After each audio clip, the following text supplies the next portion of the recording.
All right, the Farmers Alliance. This is actually kind of confusing for a lot of students. The Farmers Alliance sounds like it's made up of a bunch of farmers, but actually it's not. It's going to be people that like farmers, people that are supporting farmers and know that farmers do the most important job, which is feeding the public. So the Farmers Alliance helped farmers with speakers who sought to rally political support. Their most famous speaker was Mary Elizabeth Lease. She said, what you farmers need to do is raise less corn and more help. And what that means is if they make less of a product, the price is going to go up, which is something they were doing. They were producing way too much. That's why the prices were down. And more help means that they need to go vote. See, the Democrats in particular had not been taking care of their farmers because if you're a farmer on the Great Plains, the average polling station is about 100 miles away. So did you really want to ride a horse 100 miles to cast a single vote for the president or for a senator or something like that? Most people said no. And because the farmers didn't vote, that basically meant that the politicians didn't care about them. All right, Illinois became the first state to pass Granger laws. Supreme Court case Munn versus Illinois. The Supreme Court ruled that states had the right to regulate intrastate trade with the railroads. So intrastate means within a state, okay? So we have the Interstate Commerce Commission that regulates trade between states, and then we have other Granger laws that actually regulate intrastate trade. In 1887, Congress passed the Interstate Commerce Act. And what that does is it's going to regulate the railroad rates between states. That way they can't overcharge their customers, the farmers. So if we're looking at it, interstate means between states. Commerce means trade. So it's the Trading Between States Act, basically. The reason for this is because the farmers kept crying over and over to their politicians about how ridiculous the railroad shipping rates were at the time. So there was a public outcry against railroad shipping rates and price discrimination. They were giving some customers like John D. Rockefeller a big deal, like they were giving them half off their shipping because they were such an important customer. And the Interstate Commerce Commission says you can't do that anymore. Munn versus Illinois only applied to intrastate transportation. Okay, here we go.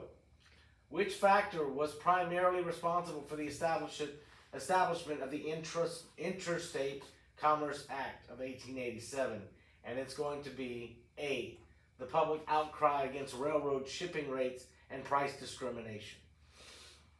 So our next section, we're going to talk about the Farmers Alliance along with the Grangers. They get together and they become more than just political action groups. They became the Populist Party. And this is a party made of the people, the common folks, the farmers. And this is their platform. This is all the things that they were fighting for. Some of the things they're going to get, some of the things they're not going to get. With this election in 1892, basically, the Democratic Party had split into two. And so in order to survive, they killed the Populist Party by adopting all of their ideas as their own. They just stole their political platform, basically. So let's go through it. Government ownership of railroads, telegraph, and telephone lines. So the government should own all that stuff. They never got that. But what they did get is regulation of the railroads, telegraphs, and telephone companies. The government told the telephone company, you can't charge above a certain amount for so many minutes of speak on the phone. So, B, direct election of U.S. senators to stop big business from controlling the Senate. Our original Constitution, way back in the day, when it was written, said that the state legislators of each state would pick the Senate members for the National Senate. And so what was happening is the robber barons were paying the state legislators to vote for the people that the robber barons wanted in the Senate. And so therefore the Senate had become bought and paid for by the robber barons. And so in order to stop that, we said that we need to directly, the citizens need to directly elect our own senators. And that would be the 17th Amendment to the Constitution. they're definitely going to get that. All right, C, a progressive income tax, the 16th Amendment, to stop, to make the rich pay more than the poor. So a progressive income tax means the more you make, the more the government takes, the bigger percentage that it takes from you. So rich people have to pay a much higher tax rate than the poorest of Americans.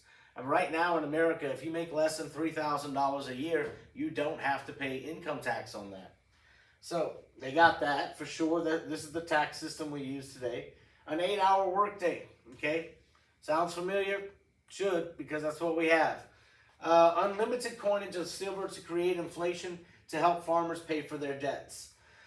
Farmers had mortgaged their farms so that way they could buy more land to produce more crops. Well, the unfortunate side of that is that the more crops they produced, the cheaper the prices became. And so in order to create massive amounts of inflation to let these farmers pay off their farms easier, they wanted to be able to coin silver at an unlimited rate of 16 ounces of silver for every 1 ounce of gold. And as people did that over the next 2 or 3 years, it basically bankrupted the United States, and J.P. Morgan had to step in with gold borrowed from the Rothschilds to shore up the American economy and to make sure that we didn't go broke. So of all these things, the only thing they didn't get was the first one. All right, here we go. What was one of the main goals of the Populist Party? And that would be free coinage of silver. Okay, bimetallism is another name for it, where your money is based on both gold and silver. All right, number 32. In the late 19th century, farmers responded to falling grain prices by joining the Populist Party. Okay, these are the Democratic farmers, the Populist Party. It's a mix of the Grange and the Farmers Alliance. 33. How did the rise of big business inspire the populist movement? Well, let's see.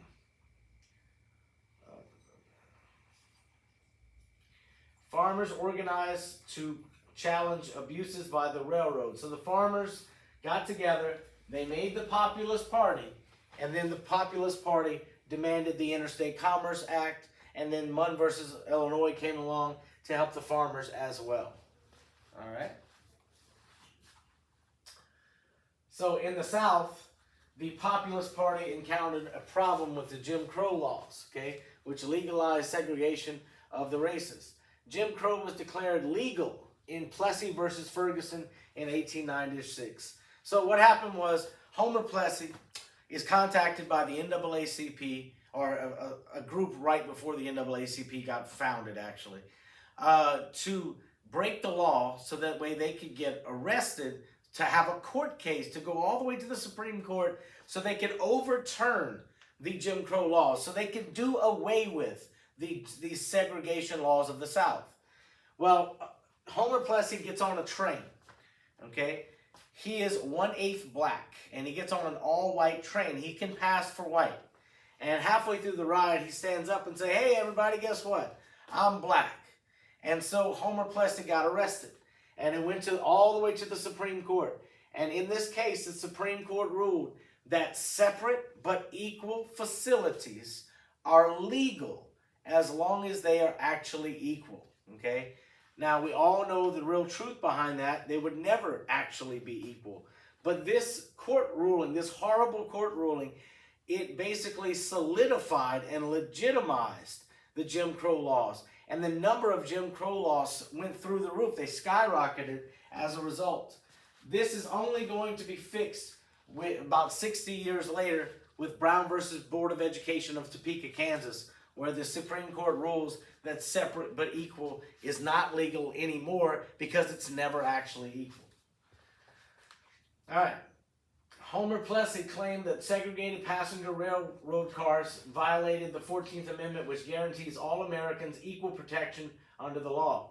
In the landmark case, Plessy versus Ferguson, the Supreme Court disagreed with Plessy's argument, ruling that separate facilities were acceptable if they were equal. Okay? All right, moving on. Oh, that's about it.